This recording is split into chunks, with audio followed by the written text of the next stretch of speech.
Hello friends, ओम श्री गणेशाय नमः। ओम नमः शिवाय। आप सभी का स्वागत है आपके अपने YouTube चैनल पर।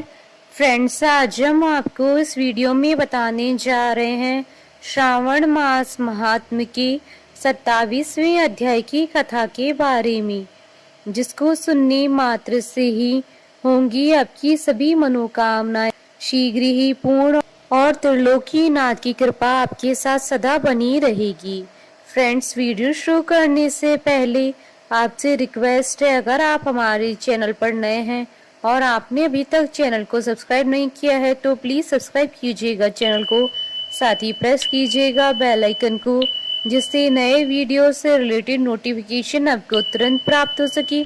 और वीडियो पसंद आने पर वीडियो को लाइक और शेयर जरूर कीजिएगा ताकि सभी भक्तों को इस वीडियो का लाभ प्राप्त हो सके। और कमेंट बॉक्स में ओम नमः शिवाय जरूर लिखिएगा।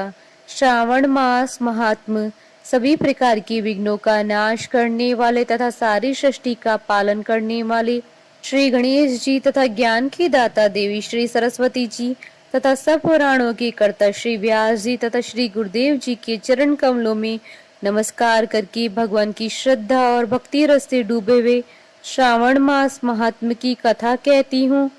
कर्क संक्रांति और सिंह संक्रांति में किए जाने वाले कार्य। ईश्वर बोले, हे सनत कुमार, श्रावण मास में कर्क संक्रांति तथा सिंह संक्रांति आने पर उस समय जो कृत्य किए जाते हैं उन्हें मैं आपसे कहता हूँ।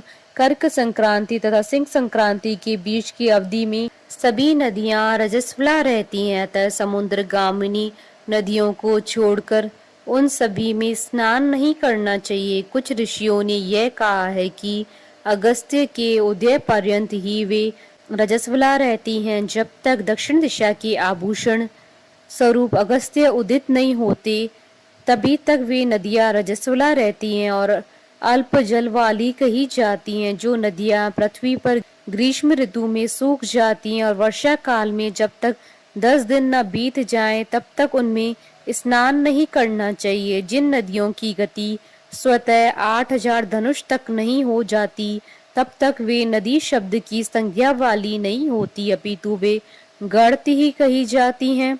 कर्क संक्रांति के प्रारंभ में 3 दिन तक महानदियां रजस्वला रहती हैं। वे स्त्रियों की भांति चौथे दिन शुद्ध हो जाती हैं। हे मुने, अब मैं महानदियों को बताऊंगा, आप सावधान होकर सुनिए। गोदावरी, भीमरथी, तुंगभद्रा, वेनिका, तापी, पयोष्णी, ये 6 नदियां विंध्य के दक्षिण में कही गई हैं। भागीरथी, नर्मदा, यमुना, सरस्वती, विशोका, वित्सता, ये 6 नदियां विंध्य के उत्तर में कही गई हैं। ये 12 महानदियां देवर्षि क्षेत्र से उत्पन्न हुई हैं। हे मुने, देविका, कावेरी, वंजरा, कृष्णा, ये महानदियां कर्क संक्रमण के प्रारंभ में 1 दिन तक रजस्वला रहती हैं। गोमती नामक नदी कर्क संक्रमण होने पर 3 दिनों तक रजस्वला रहती हैं। चंद्रभागा, सती, सिंधु, सरयू, नर्मदा, गंगा, यमुना, पलक्षजाला, सरस्वती, ये जो नाद संज्ञा वाली नदियां हैं वे रजोदोष से युक्त नहीं होती हैं। श्योण, सिंधु, हिरण्य, कोकिल, आहित, गग्गर और शतद्रु, ये 7 नाद पवित्र कहे गए हैं। धर्म द्रव्यमयी गंगा, पवित्र यमुना तथा सरस्वती, ये नदियां गुप्त रजोदोष वाली होती हैं, अतः ये सभी अवस्थाओं में निर्मल रहती हैं। जल का यह रजोदोष नदी के तट पर रहने वालों को नहीं होता है। रजोधर्म से दूषित जल भी गंगा जल से पवित्र हो जाता है। प्रसव अवस्था वाली बकरियां, गायें, भैंसे व स्त्रियां और भूमि पर वृष्टि के प्रारंभ का जल ये 10 रात व्यतीत होने पर शुद्ध हो जाते हैं। कुएं तथा बावली के अभाव में अन्य नदियों का जल अमृत होता है। रजोधर्म से दूषित काल में भी ग्राम भोग नदी दोषमय नहीं होती है। दूसरे के द्वारा भरवाए गए जल में रजोदोष नहीं होता है। उपाकर्म में, उत्सर्ग कृत्य में, प्रातः काल के स्नान में, विपत्तियों में, सूर्य ग्रहण काल में तथा चंद्र ग्रहण काल में रजोदोष नहीं होता है। हे सनत कुमार, अब मैं सिंह संक्रांति में गौ प्रसव के विषय में कहूंगा। सिंह राशि में सूर्य के संक्रमण होने पर यदि गो प्रसव होता है तब जिसकी गाय प्रसव करती है उसकी मृत्यु 6 महीनों में हो जाती है। मैं इसकी शांति भी बताऊंगा जिससे सुख प्राप्त होता है। प्रसव करने वाली उस गाय को उसी क्षण ब्राह्मण को दे देना चाहिए। उसके बाद घृत मिश्रित काली सरसों से होम कराना चाहिए। उसके बाद विहारतियों से घृत में सिक्त तिलों की 1008 आहुतियां डालनी चाहिए। उपवास रखकर विप्र को प्रयत्न पूर्वक दक्षिणा देनी चाहिए। सिंह राशि में सूर्य के प्रवेश करने पर जब गोष्ठ में गौ प्रसव होता है तब कोई अनिष्ट अवश्य ही होता है, अतः उसकी शांति के लिए शांति कर्म अनुष्ठान कराना चाहिए। अस्य वाम इस सूक्त से तथा तदिष्णु इस मंत्र से तिल तथा घृत से 108 आहुतियां देनी चाहिए और मृत्युंजय मंत्र से 10,000 आहुतियां डालनी चाहिए। उसके बाद श्री सूक्त से अथवा शांति सूक्त से स्नान कराना चाहिए। इस प्रकार किए गए विधान से कभी भी भय नहीं होता है। इसी प्रकार यदि श्रावण मास में घोड़ी दिन में प्रसव करे तो उसके लिए भी शांति कर्म कराना चाहिए। उसके बाद दोष नष्ट हो जाता है। हे सनत कुमार, अब मैं कर्क संक्रांति में, सिंह संक्रांति में तथा श्रावण मास में किए जाने वाले शुभ प्रदान का वर्णन करूंगा।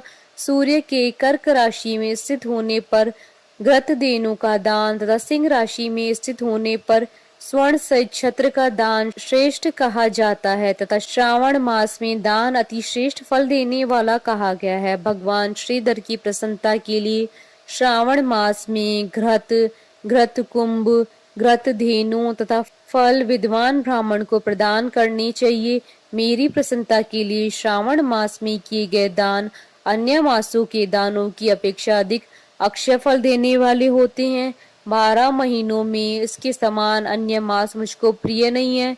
जब श्रावण मास आने को होता है तब मैं उसकी प्रतीक्षा करता हूँ। जो मनुष्य इस मास में व्रत करता है वह मुझे परम प्रिय होता है, क्योंकि चंद्रमा ब्राह्मणों के राजा हैं, सूर्य सभी के प्रत्यक्ष देवता हैं। ये दोनों मेरे नेत्र हैं। कर्क तथा सिंह की दोनों संक्रांतियां जिस मास में पड़े उससे बढ़कर किसका महात्मा होगा। जो मनुष्य इस श्रावण मास में पूरे महीने प्रातः काल स्नान करता है वह 12 महीनों के प्रातः स्नान का फल प्राप्त करता है। यदि मनुष्य श्रावण मास में प्रातः स्नान नहीं करता है तो 12 महीनों में किए गए उसके स्नान का फल निष्फल हो जाता है। हे महादेव, हे दया सिंधु, मैं श्रावण मास में उषा काल में प्रातः स्नान करूंगा। हे प्रभु, मुझे विघ्न रहित कीजिए। प्रातः स्नान करके शिव जी की पूजा करके श्रावण मास की सतकथा का प्रतिदिन भक्ति पूर्वक श्रवण करना चाहिए। बुद्धिमान व्यक्ति इस प्रकार से ही मास व्यतीत करता है। अन्य मासों की प्रवृत्ति पूर्णमासी प्रतिपदा से होती है, किंतु इस मास की प्रवृत्ति अमावस्या की प्रतिपदा से होती है। श्रावण मास की कथा के महात्मा का वर्णन भला कौन कर सकता है। इस मास में व्रत, स्नान, कथा श्रवण आदि से जो 7 प्रकार की वंध्या स्त्री होती है वह भी सुंदर पुत्र प्राप्त करती है। विद्या चाहने वाला विद्या प्राप्त करता है, बल्कि कामना करने वाले को बल मिलता है। रोगी आरोग्य प्राप्त करता है। बंधन में पड़ा हुआ व्यक्ति बंधन से छूट जाता है। धन का अभिलाषी धन को पा लेता है। धर्म के प्रति मनुष्य का अनुराग हो जाता है तथा पत्नी की कामना करने वाला उत्तम पत्नी पाता है। हे मानव, अधिक कहने से क्या प्रयोजन है।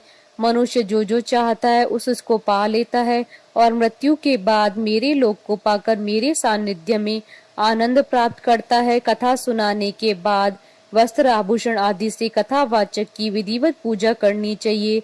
जिसने वाचक को संतुष्ट कर दिया उसने मानो मुझ शिव को प्रसन्न कर दिया। श्रावण मास का महात्म सुनकर जो वाचक की पूजा नहीं करता है यमराज उसके कानों को छेदते हैं और वह दूसरे जन्म में बहरा होता है। अतः सामर्थ्य अनुसार वाचक की पूजा करनी चाहिए। जो मनुष्य उत्तम भक्ति के साथ इस श्रावण मास महात्म का पाठ करता है अथवा सुनता है अथवा दूसरों को सुनाता है उसको अनंत पुण्य की प्राप्ति होती है।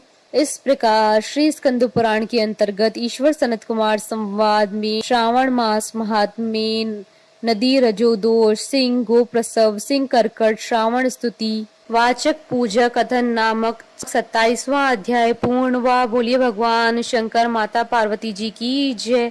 हमारे साथ इस वीडियो में अंत तक बने रहने के लिए आपका धन्यवाद।